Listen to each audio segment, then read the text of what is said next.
Egli jezdí domů jednou za rok, a to vždy o prázdninách. Jeho starší bratr už končí studium na medicíně, také v Praze, a dokonce si tady našel nevěstu. S novou švagrovou tak Egli získal i novou českou rodinu. Už během svatby si Egli uvědomil rozdíl mezi oběma národy. U nás jako jsou tady rodina taková velice spojená až těch prostě sourozenců nebo bratranců a všichni prostě se strašně jako jsou v kontaktu, ale hodně furt se píšou, nebo se nějak scházejí, nebo v létě prostě hlavní jsou skoro všichni, že se vrátí zpátky, nebo se nějak scházíme. Jsme jako hodně spojení, jako všichni okolo. Albánci podle Egliho vše rádi vyjádřují tancem. Tady vidíte, jak tančí se svými sourozenci Eridou a Arbrem. Taneční gesta prozrazují, jak se umějí navzájem podporovat. Když máš chuť na nějakou albánskou pochoutku, kam si v České republice zajdeš? No, do restaurace to moc nenajdu, takže Když to jsi za švagrovou? Prosím? Za švagrovou? Jo, to určitě. Ale tady restaurace, bohužel. Tak tam nemůže vždycky. A ona výborně vaří, no. Vařím výbornou věc, kterou jsem se naučila od maminky, od kluku.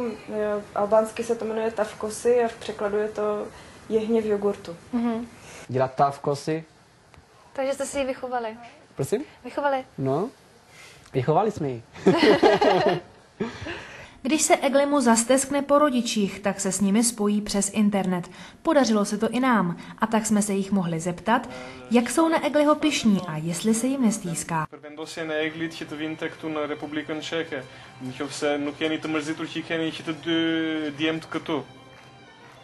Sepse me ty jam shkruajtishe gjimnazi, shtoj vetë në shkollë vjetë, po ty familia ime i gjithë sa praktikovala.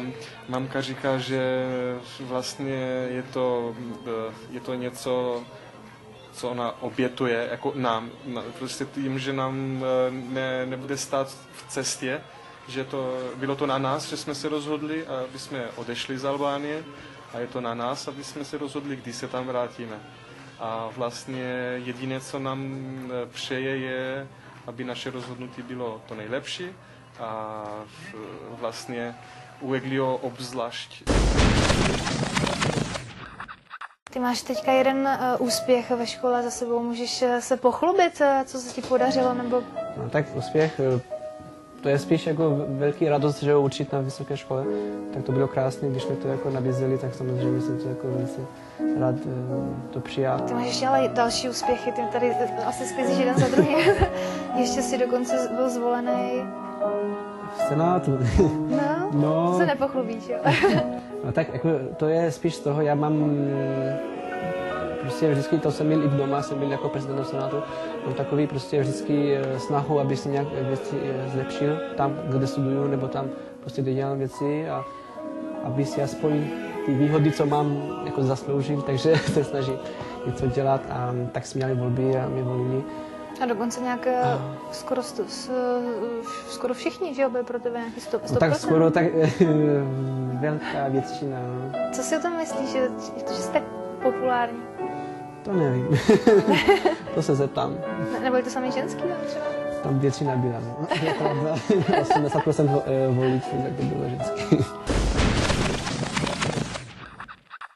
Pokud se Egli Prifty v České republice nezamiluje a neožení jako jeho bratr, tak si možná splní svůj velký sen.